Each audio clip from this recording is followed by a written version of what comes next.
सिद्धलक्ष्मी अमृततुल्य चहा, अगदी देवाचं नाव असलेल्या या चहाच्या दुकानाकडे कोणाचीही पावले वळतील.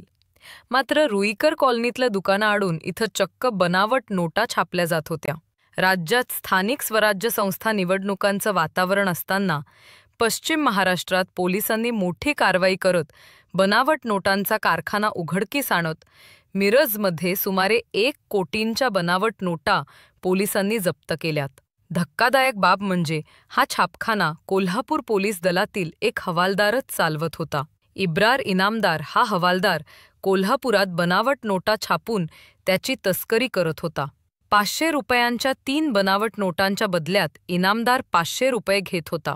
मिरजमधल्या महात्मा गांधी चौकी पोलिसांनी त्याचे कारनामे उघडकीस आणले.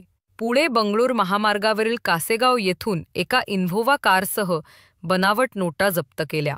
या घटनेनंतर पोलीस दलातून इब्रार इनामदार निलंबित करण्यात आले आहे.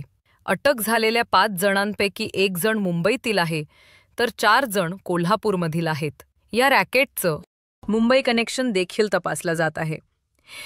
निवडणुकीच्या तोंडावर इतक्या मोठ्या प्रमाणात बनावट नोटा सापडल्याने पोलीस यंत्रणा सतर्क झाली आहे. या रॅकेटची पाळमुळं खणून काढणं हे आता पोलिसांसमोरचं मोठं आव्हान असेल.